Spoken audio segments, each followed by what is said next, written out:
Hello प्यारे बच्चों, कैसे हैं आप सभी लोग। तो बेटा आज की क्लास में हम लोग स्टार्ट करने वाले हैं चैप्टर नंबर 10 का विद्युत चैप्टर। ठीक है, तो बेटा सबसे पहले हम लोग ये बताएंगे, ठीक है, एक चार्ट के माध्यम से समझेंगे सर चैप्टर को हमें समझना कैसे है, चैप्टर में हम कौन कौन सी बातें पढ़ने वाले हैं। फिर एक एक टॉपिक को आराम के साथ, प्यार के साथ, विथ एग्जाम्पल के साथ समझेंगे। बहुत मजा आने वाला आज की इस क्लास में। ठीक है, तो चलिए देखते हैं सर ये विद्युत शब्द का मतलब क्या होता है और विद्युत वाले चैप्टर में पढ़ना क्या क्या है। बहुत सारी चीजें हमको आज यहाँ पे डिस्कस करना है। ठीक है, बहुत सारी चीजें हमें यहाँ पे डिस्कस करना है। ठीक है, अगर सर हम बात करें तो आपने, है ना, थोड़ा सा यहाँ पे देखो, सबसे पहले तो इस विद्युत का मतलब समझेंगे। विद्युत का मतलब होता है भैया इलेक्ट्रिसिटी, है ना। विद्युत का मतलब होता है भैया इलेक्ट्रिसिटी। ठीक है, तो इस इलेक्ट्रिसिटी चैप्टर में क्लास 10th के लिए बहुत इंपॉर्टेंट चैप्टर माना जाता है और यहाँ से बहुत क्वेश्चन भी आते हैं आपके पेपर में, बहुत बढ़िया बढ़िया क्वेश्चन आएंगे, है ना। और जो हम यहाँ पढ़ाएंगे वहीं से वो क्वेश्चन आएंगे एग्जाम में। ठीक है, तो आइए समझते हैं इस चैप्टर में विद्युत में हम लोग को पढ़ना क्या क्या है। तो सबसे पहले सर हम समझेंगे ना, सबसे पहले हम थोड़ा सा समझेंगे, है ना, परिभाषा जानेंगे, विद्युत की परिभाषा समझेंगे कि विद्युत है क्या, आया कहां से, थोड़ा सा इसको हम बोल देंगे, परिचय करेंगे हम थोड़ा सा सर आपसे, थोड़ा सा हम आपसे क्या करेंगे बेटा, परिचय करेंगे। फिर इसके बाद जो कहानी स्टार्ट होगी, हम सबसे पहले विद्युत संकेतों को समझेंगे, है ना, संकेतों को समझेंगे कि भैया बैटरी कैसे बनी होती है, सेल का संकेत कैसे बना होता है, हम कॉपी में बल्ब को कैसे समझें। ठीक है, तो ये संकेत को हम लोग डिस्कस करेंगे, संकेत को पढ़ेंगे। फिर इसके बाद जब संकेत आ जाएगा भैया, तो संकेत के बाद हम लोग तब स्टार्ट करेंगे सर विद्युत धारा से चैप्टर को शुरू करेंगे और विद्युत धारा पढ़ेंगे और विद्युत धारा के बारे में देखेंगे। फिर विद्युत धारा का मात्रक क्या है, परिभाषा क्या है और इस पे क्वेश्चन कैसे बन सकते हैं। फिर इसके बाद जब विद्युत धारा खत्म हो जाएगी, फिर इसके बाद भैया हम लोग पढ़ेंगे विद्युत विभव को पढ़ेंगे, विद्युत विभव को पढ़ेंगे। फिर भैया विभवांतर को पढ़ेंगे, किसको पढ़ेंगे, विभवांतर को डिस्कस करेंगे लाला। ठीक है, विभवांतर पढ़ेंगे। फिर यहाँ पे जब विभवांतर हो जाएगा तो हम ये देखेंगे कि भैया विद्युत धारा को मापता है एमीटर, क्या नापेगा, आमीटर, और विभवांतर को नापेगा भैया वोल्ट मीटर। तो इसको समझेंगे कि परिपथ में कहां लगा दे कि विभव नप जाए और परिपथ में कहां जोड़ दे कि धारा क्या हो जाए, नप जाए। ठीक है, जब ये बातें हो जाएगी सरकार, जैसे ये बात खत्म हुई, फिर आएंगे ओम का नियम पढ़ लेंगे। क्या पढ़ेंगे भैया, वैज्ञानिक ओम का नियम पढ़ेंगे। और जैसे ओम का नियम आ जाएगा, फिर पता चलेगा सर प्रतिरोध कौन है ना, ये रेजिस्टेंस क्या होता है, ये बात हम यहाँ से पता लगाएंगे। और जब रेजिस्टेंस पता चल जाएगा, समझना ध्यान से, फिर हम लोग यहाँ बात करेंगे कि प्रभावित करने वाले कारक कौन कौन से हैं, है ना, प्रभावित करने वाले कारक कौन कौन से होते हैं यहाँ पे, वो बात बच्चों हम यहाँ पे सीखेंगे। फिर इसके बाद हम लोग चैप्टर की पूरी कहानी समझा रहा हूँ सर, चैप्टर की पूरी कहानी समझा रहा हूं। फिर प्रतिरोधकता को पढ़ेंगे, है ना, प्रतिरोधकता क्या होती है इसको डिस्कस करेंगे। फिर उसके बाद हम यहाँ पे आएंगे, प्रतिरोधों का संयोजन पढ़ेंगे।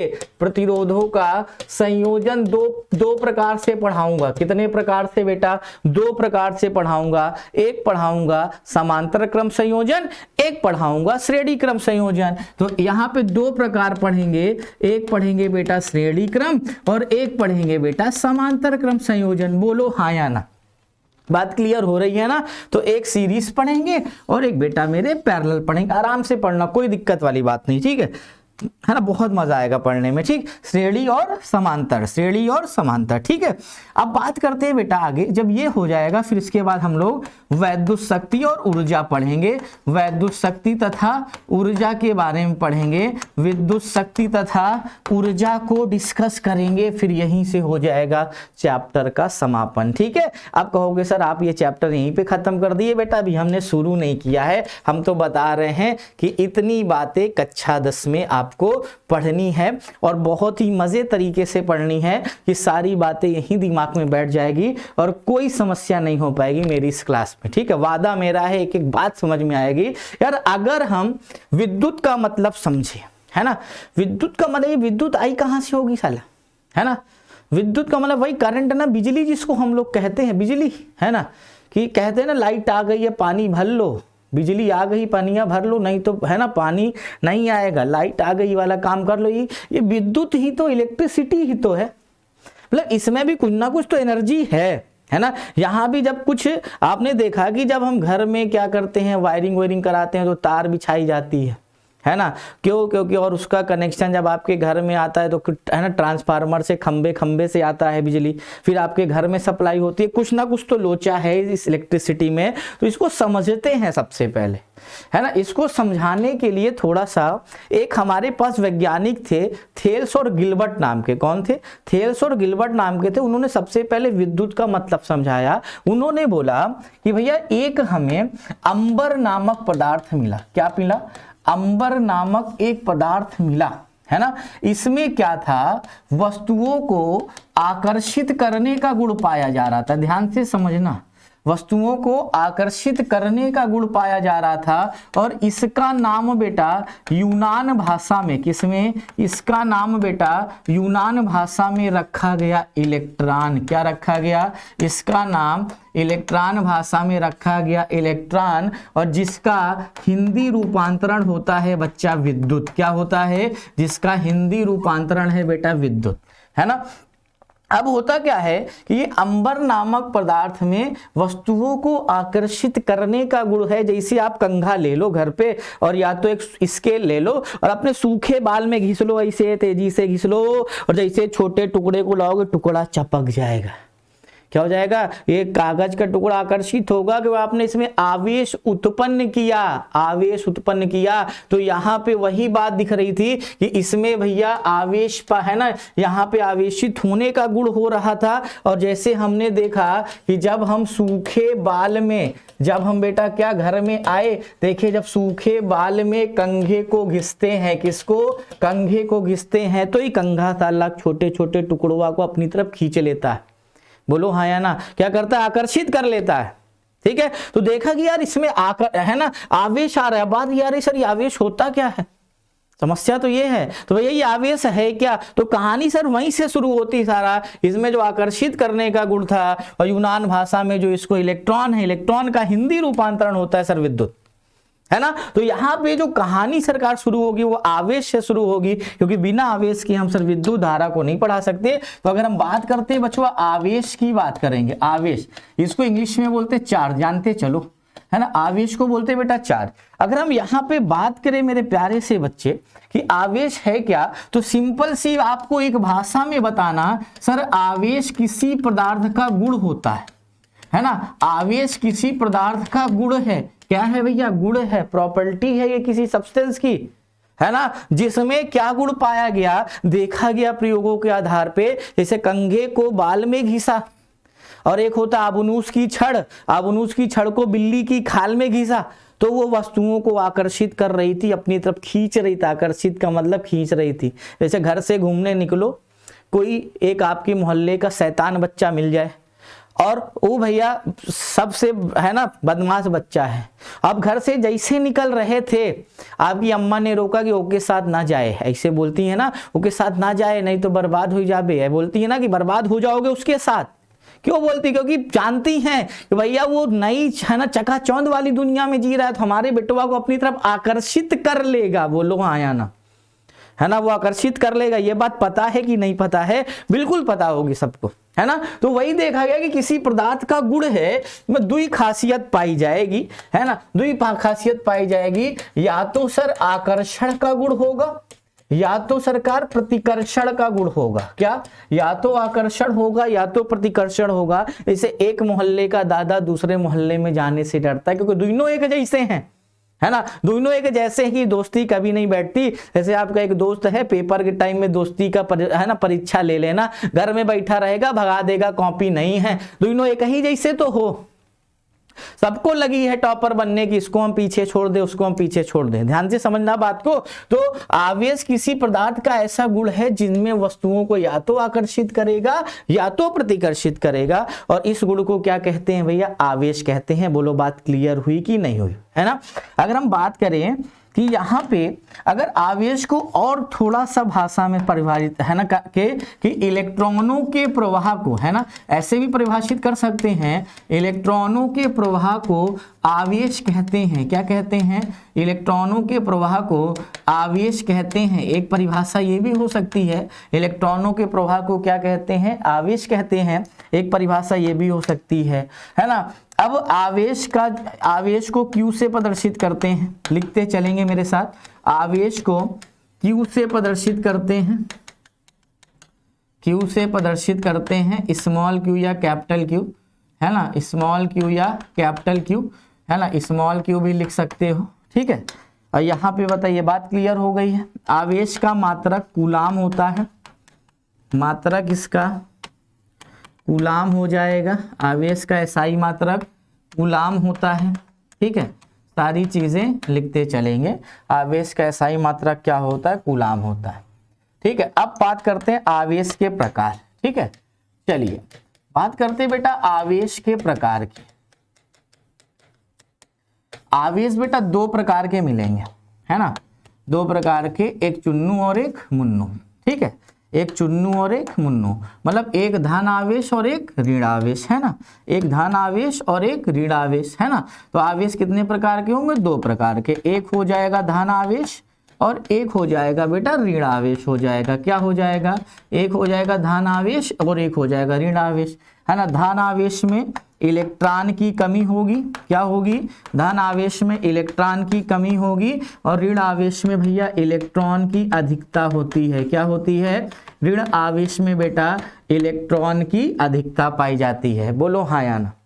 धन आवेश में इलेक्ट्रॉन की कमी और ऋण आवेश में इलेक्ट्रॉन की अधिकता। अगर ये दोनों पास पास रखे हैं ऐसे, तो बताओ ये दोनों एक दूसरे को आकर्षित करेंगे। क्या करेंगे?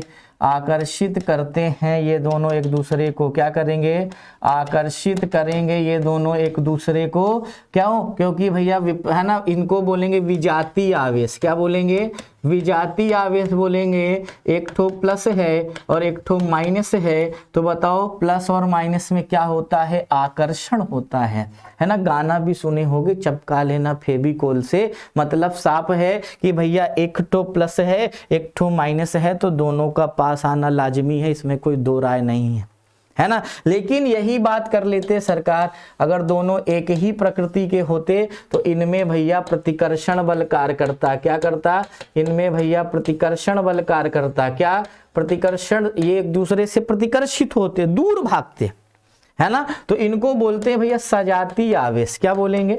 इनको बोलते हैं सरकार सजातीय आवेश। तो याद रखेंगे, पॉइंट तो बन गया भैया, 2 पॉइंट बन गए, है ना, 2 पॉइंट बन गए। क्या बन गया कि भैया सजातीय आवेश एक दूसरे को प्रतिकर्षित करेंगे और विजातीय आवेश एक दूसरे को आकर्षित करते हैं। तो लिख लेना यहाँ पे सजातीय आवेश एक दूसरे को, सजातीय आवेश प्रतिकर्षित होते हैं, है ना, प्रतिकर्षित होते हैं, तथा विजातीय आवेश क्या होंगे बेटा? तथा विजातीय आवेश आकर्षित होते हैं। बोलो हाँ या ना। विजातीय आवेश आकर्षित होते हैं। बोलो जय सिया राम। ठीक है, बात क्लियर हुई कि नहीं हो? चलो अब बात करते हैं सर आगे, थोड़ा सा नोट कर लीजिएगा, आराम से पढ़िए, कोई दिक्कत नहीं है। अब तो पढ़ोगे फिजिक्स है क्या, ठीक है। चलो समझते हैं भाई, एक एक चीज को नोट करते चलेंगे, नोट्स बनाते चलेंगे साथ में, तभी मजा आएगा सर फिजिक्स पढ़ने का। चलिए बात क्लियर हो गई सर।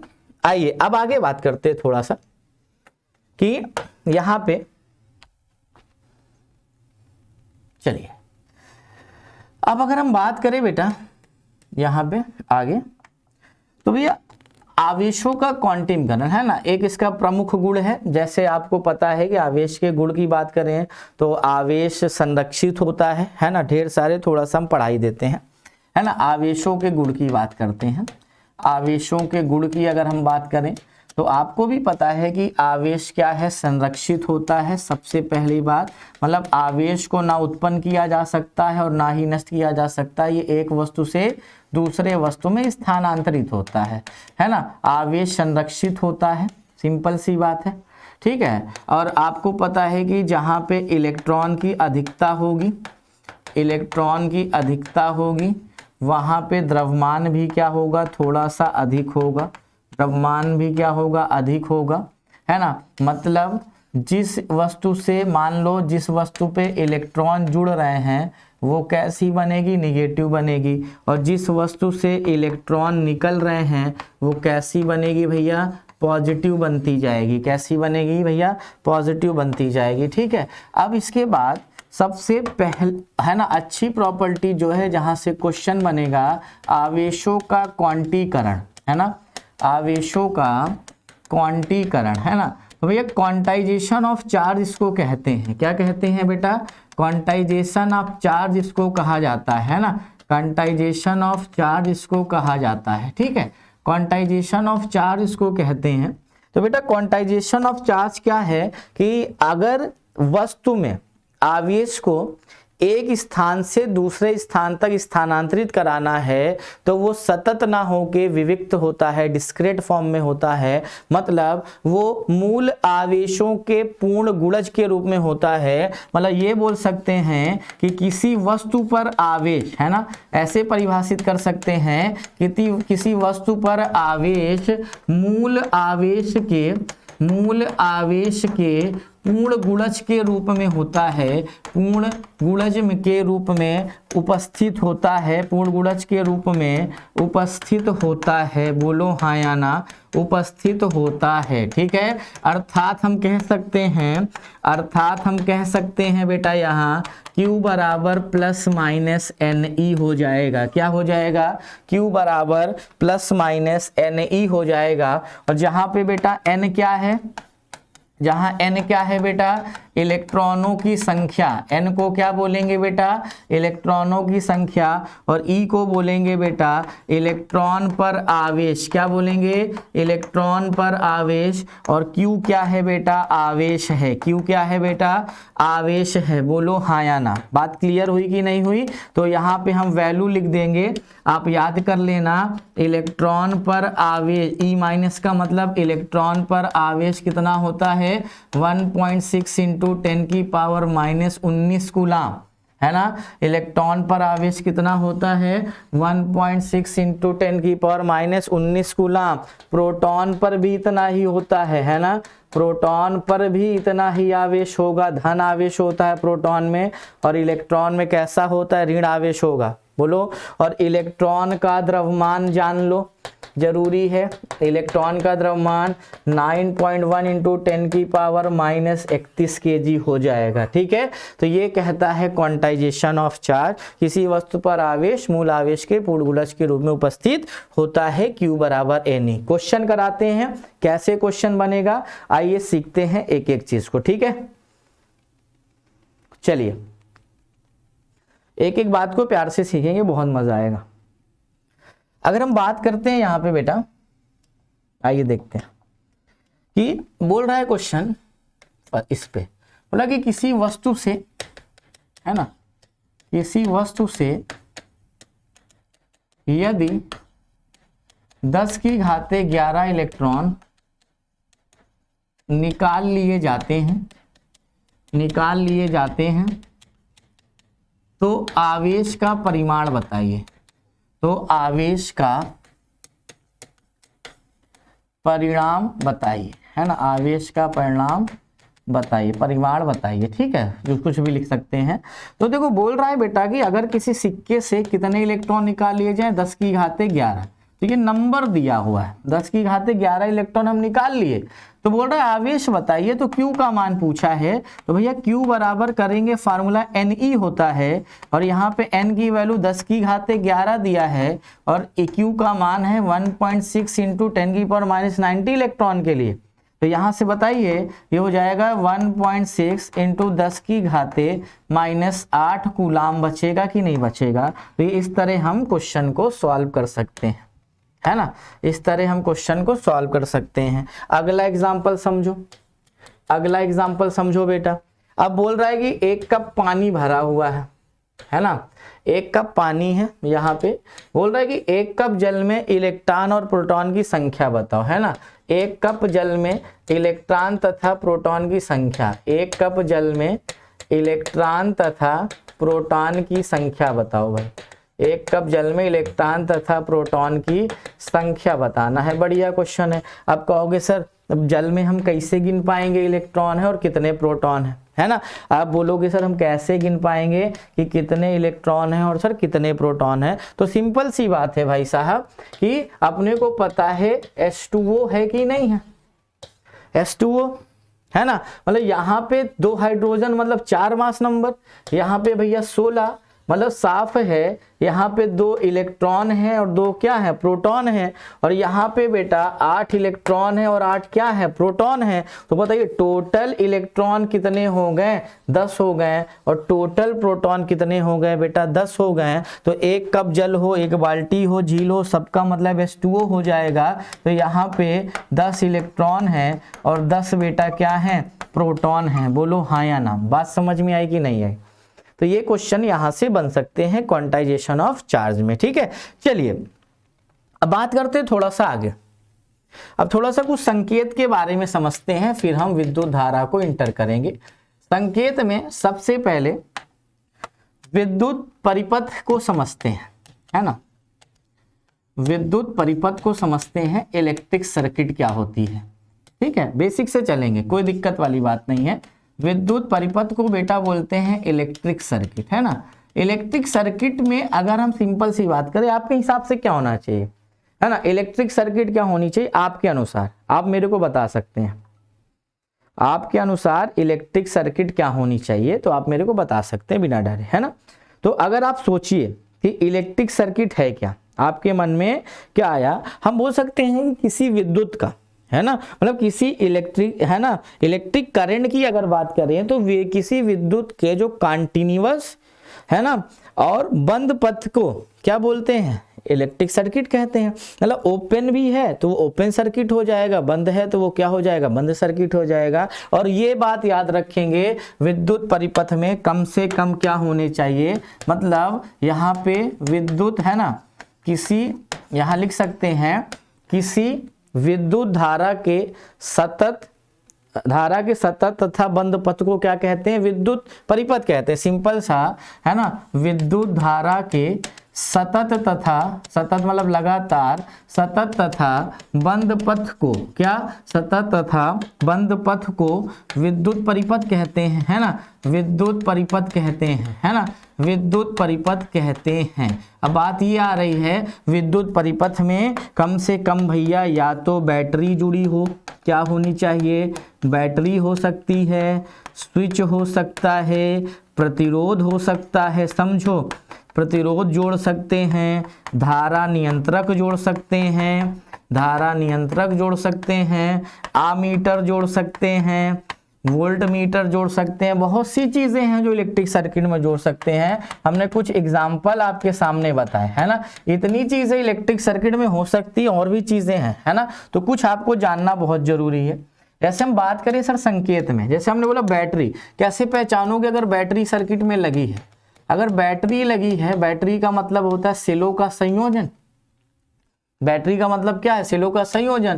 सबसे पहले सेल का मतलब समझते हैं। अगर सेल लगा हुआ है तो कुछ इस तरह आपको दिखेगा, इस तरह जुड़ा है तो ये मतलब सेल है ना।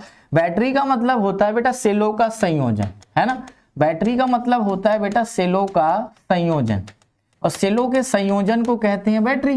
ठीक है, तो अगर आपको इस तरह से दिख रहा है, ऐसा कुछ दिख रहा है ना, ऐसा कुछ आपको दिख रहा है, तो ये समझ जाना कि ये किसकी बात हो रही है, बैटरी की बात हो रही। संकेत समझेंगे, है ना। अब तीसरी बात करते हैं, अगर ऐसा कुछ बना हुआ है ना, अगर ऐसा कुछ परिपथ में बना है तो ये क्या है बेटा, स्विच है ना। ये स्विच है, लेकिन स्विच अभी, स्विच को बोलते कुंजी, लेकिन कुंजी अभी भैया ओपन है। कैसी है, कुंजी अभी भैया ओपन स्विच है।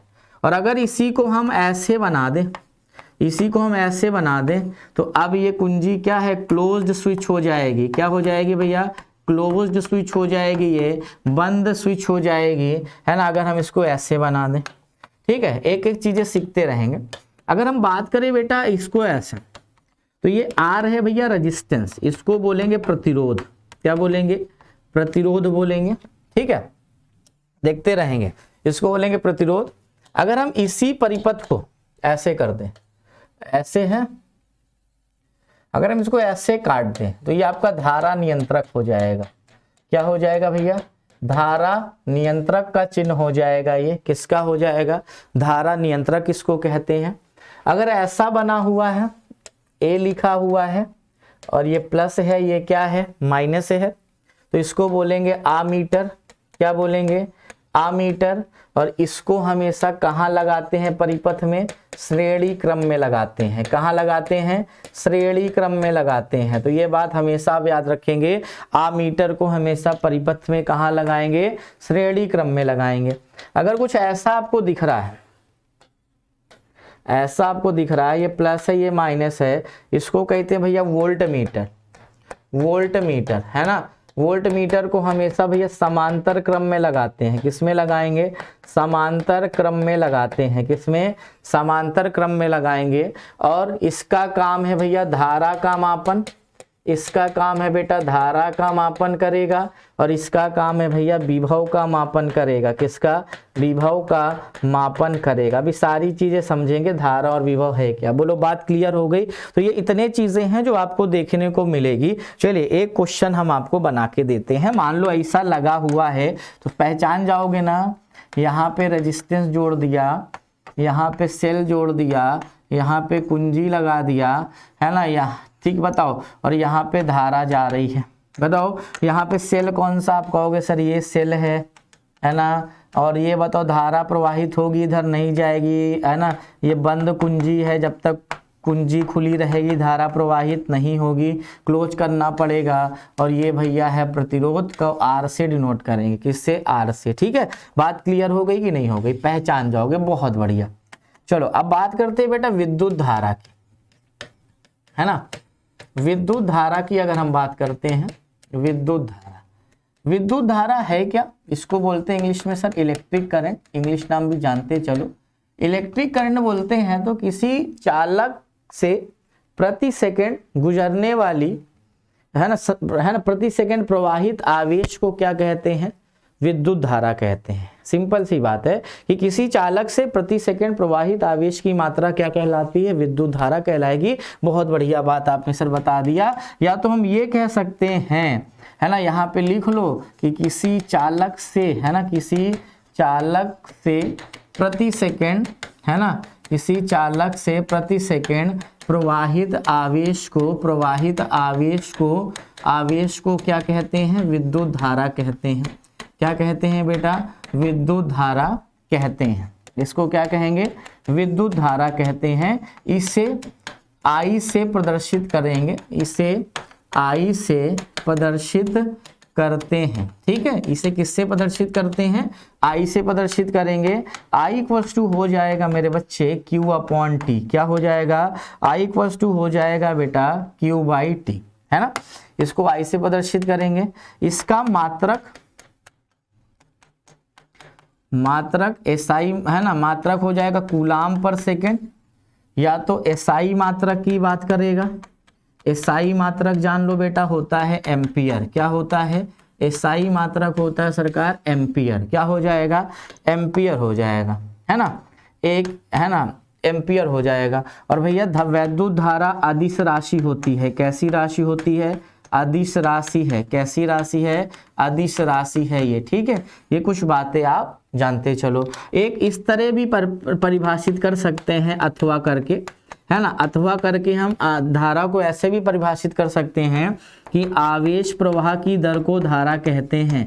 आवेश प्रवाह की दर, आवेश प्रवाह की दर विद्युत धारा कहलाती है। आवेश प्रवाह की दर विद्युत धारा कहलाती है। विद्युत धारा कहलाती है। I इक्वल्स टू होता है डेल्टा Q/Δt हो जाएगा। बोलो हाँ या ना। बात क्लियर है?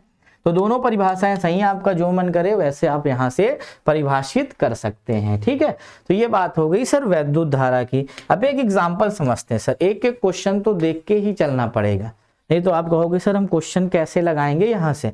अगर हम यहाँ पे बात करें, क्वेश्चन है पहला एग्जाम्पल, यहाँ पे बात कर लेते हैं कि यदि किसी चालक से, यदि किसी चालक तार में यदि किसी चालक तार में 2 एम्पियर की धारा 2 मिनट तक प्रवाहित की जाती है, 2 एम्पियर की धारा 2 मिनट तक प्रवाहित की जाती है, 2 मिनट तक प्रवाहित की जाती है, तो आवेश की मात्रा बताइए। तो आवेश की मात्रा बताइए, आवेश कितना है वो बताइए। ठीक है, चलिए क्वेश्चन बढ़िया है। आपको बोल रहा है यहां से, आइए देखते हैं कि आई का मान सरकार दिया है 2 एम्पियर। आई का मान दिया है बेटा कितना, 2 एम्पियर दिया हुआ है, कोई दो बात नहीं। यहाँ पे दिया है 2 मिनट दिया है, इसको सेकंड में चेंज करेंगे 120 सेकंड हो जाएगा। आई बराबर होता है सरकार Q बाई टी, यहाँ से पूछा है Q बराबर हो जाएगा I इंटू टी। आई है 2 है ना, ये 120 समय है, 2 ये है, मतलब 240 कूलाम आवेश हो जाएगा। कितना हो जाएगा, 240 कूलाम आवेश हो जाएगा। बात क्लियर है भाई। तो यहां से इस तरह क्वेश्चन देगा, या तो क्यू दे दे, आई पूछ ले, आई दे दे, क्यू पूछ ले, आई क्यू दे के समय पूछ सकता है। तो आप बिल्कुल घबराएंगे नहीं। ठीक है, चलिए अब बात करते हैं आगे थोड़ा सा। ठीक है, विद्युत धारा को मापने का यंत्र है एमीटर। क्या है, विद्युत धारा को मापने का यंत्र आमीटर है ना, आमीटर है। और यहाँ पे जब आप बड़ी क्लास में जाओगे तो एक होता है धारा मापी भी, है ना, एक होता है धारा मापी। जब बड़ी क्लास में जाओगे आपको ये सिखाया जाएगा, गैल्वेनोमीटर भी होता है ना, गैल्वेनोमीटर, जिसको धारा मापी कहते हैं। ठीक है, चलिए भाई, अगर आपसे पूछ ले बेटा 1 एम्पियर को परिभाषित करो, किसको, 1 एम्पियर की परिभाषा दो, तो आप कैसे दोगे, है ना। आप 1 एम्पियर की परिभाषा, आई बराबर होता है Q बाई टी, तो Q को मान लेना 1 कूलाम, T को मान लेना 1 सेकेंड, तो I कितना हो जाएगा, 1 एम्पियर हो जाएगा। मतलब जब किसी चालक तार से 1 सेकेंड में 1 कूलाम का आवेश प्रवाहित होता है तो उसमें धारा का मान कितना होता है, 1 एम्पियर होता है। ठीक है, तो यहां से आप परिभाषित कर सकते हैं, बिल्कुल डरने वाली बात नहीं है। ठीक है, चलिए सर अब बात करते हैं बेटा विद्युत विभव की थोड़ा सा, है ना। विद्युत विभव है क्या, वैद्युत विभव। ठीक है, अगर हम वैद्युत विभव की बात करें, इसको बोलते हैं सर इंग्लिश में इलेक्ट्रिक पोटेंशियल। क्या बोलते हैं, इलेक्ट्रिक पोटेंशियल कहते हैं। चलिए अगर हम बात करें सर इलेक्ट्रिक पोटेंशियल की, जैसे आप कभी मेला वाला घूमने जाए, कहानी सुनो। ठीक है, मान लो ये चुन्नुआ था, है ना, ये चुन्नुआ था, मेला घूमने गया, मेला में बहुत भीड़ होती है, इसको हम इनफाइनाइट मान लेते हैं, अनंत लोग होते हैं, गिर नहीं सकते मेला वाला में, और चुन्नुआ खो गया, है ना। चुन्नुआ खो गया तो मेले के क्षेत्र में लगा रहता है भैया भूले भटके शिविर। क्या लगा रहता है, भूले भटके शिविर। और जब ये चुन्नुआ खोएगा तो आप जाएगा रोते रोते भूले भटके शिविर में, तो शिविर में अनाउंस होगा, है ना, शिविर यहाँ कहीं है, पॉइंट है, अनाउंस होगा। तो इसके घर वाले इधर कहीं घूम रहे हैं, इसको ढूंढ रहे हैं, घर वाले इसको कहीं ढूंढ रहे हैं। चुन्नुआ खो गया मेले में। अब बात ये आ रही है कि जब ये खोया तो गया भूले भटके शिविर से अनाउंसमेंट हुआ कि फलाने का लड़का, ई रंग की टी शर्ट, काले रंग का, गोरे रंग का, गेहुआ रंग का, जो भी होगा अनाउंस होता है, बोलो हाँ या ना। तो भैया घर वाले ढूंढते ढूंढते जाएंगे कि नहीं जाएंगे, और कुछ कार्य करना पड़ेगा कि नहीं कार्य करना पड़ेगा, और इसी कार्य को समझते हैं विभव से, है ना। मतलब साफ है कि आवेश होगा एक, कहां, अनंत पे रखा होगा, अनंत से भैया कहां लाएंगे, विद्युत क्षेत्र में लाएंगे, है ना। भूले भटके शिविर, आवेश का भूला भटका शिविर कौन है, विद्युत क्षेत्र है, यहीं पे लाएंगे, और यहां तक लाने में कुछ कार्य करना पड़ेगा, बोलो हाँ या ना, है ना। यहां तक लाने में कुछ कार्य करना पड़ेगा, और यही किया गया कार्य किसमें परिवर्तित होगा सर, तो यही किया गया कार्य ही वैद्युत विभव है ना। ये किया गया कार्य क्या है, वैद्युत विभव है। तो सिंपल सी परिभाषा याद करो कि किसी आवेश को अनंत से वैद्युत क्षेत्र में किसी बिंदु तक लाने में किया गया कार्य ही क्या कहलाता है, वैद्युत विभव। फिर से पढ़ो, किसी आवेश को अनंत से वैद्युत क्षेत्र के भीतर किसी बिंदु तक लाने में किया गया कार्य क्या कहलाएगा, वैद्युत विभव। लेकिन एक बिंदु और होता, चुन्नुआ के साथ खोता मुन्नुआ भी, तो इसके घर पे लाते फिर इसके घर पे लाते, तो बताइए एक बिंदु से दूसरे बिंदु तक लाने में किया गया कार्य कहलाता सरकार वैद्युत विभवांतर। क्या कहलाता, वैद्युत विभवांतर कहलाता, बोलो हाँ या ना। बात क्लियर है। तो आइए बात करते हैं सर, अगर हम यहाँ पे बात करें तो इसको लिखेंगे थोड़ा सा जल्दी से कि वैद्युत विभव और विभवांतर है क्या। बहुत बढ़िया डेफिनेशन बन गई है। तो भैया किसी आवेश को अनंत से विद्युत क्षेत्र के भीतर, अनंत से वैद्युत क्षेत्र के भीतर किसी बिंदु तक, अनंत से वैद्युत क्षेत्र के भीतर किसी बिंदु तक लाने में किया गया कार्य, किसी बिंदु तक लाने में किया गया कार्य वैद्युत विभव कहलाता है। किया गया कार्य वैद्युत विभव कहलाता है ना। इसे V से प्रदर्शित करेंगे, इसे V से प्रदर्शित करते हैं, ठीक है। V इक्वल्स टू होता है भैया W/Q। क्या हो जाएगा? V बराबर हो जाएगा W/Q। मात्रक हो जाएगा भैया जूल पर कूलाम, जूल पर कूलाम, या तो इसका SI मात्रक होता है बेटा, SI मात्रक होता है यहाँ पे वोल्ट, वैज्ञानिक वोल्टा के नाम पे। कहानी सुनाएंगे किसी दिन वोल्टा की, ठीक है। तो वैज्ञानिक वोल्टा के नाम पे मात्रक पड़ा वोल्ट। और भैया ये कैसी राशि है? अदिश राशि होती है। कैसी राशि है? विभव एक अदिश राशि है, ठीक है। ये बात किसकी हो गई सर? वैद्युत विभव की। अगर हम विभवांतर की बात करें तो किसी आवेश को अनंत से वैद्युत क्षेत्र के भीतर एक बिंदु से दूसरे बिंदु तक लाने में किया गया कार्य क्या कहलाएगा? वैद्युत विभवांतर कहलाएगा। आप यहाँ इसको नोट करिए, फिर हम आगे बात करेंगे। फिर आज की क्लास यहीं तक रखेंगे, ठीक है। चलिए, नोट हो गया होगा। आइए देखते हैं, बस इसको लिख लेंगे जल्दी से। विभवांतर क्या है? विभवांतर का मतलब है विभव में अंतर, है ना। तो यहाँ पे सिंपल सी बात में डिफाइन करना है कि किसी आवेश को, या तो एकांक आवेश को लिख लो या परीक्षण आवेश को, समझाएंगे एक दिन, ठीक है। किसी एक आवेश को अनंत से विद्युत क्षेत्र के भीतर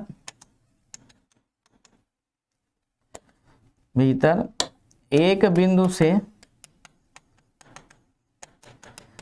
बिंदु से दूसरे बिंदु तक लाने में किया गया कार्य, एक बिंदु से दूसरे बिंदु तक लाने में किया गया कार्य वैद्युत विभवांतर कहलाता है। वैद्युत विभवांतर कहलाता है, ठीक है। इसको डेल्टा V लिख सकते हो W/Q, ठीक है।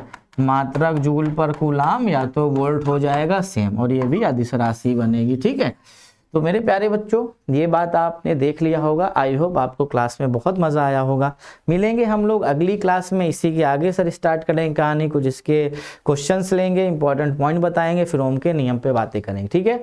आई होप आपको क्लास में बहुत मज़ा आया होगा और फिजिक्स पढ़ने का इंटरेस्ट जाग चुका होगा। चलिए मिलते हैं अगली क्लास में, तब तक के लिए सभी को बाय, टाटा, सी यू।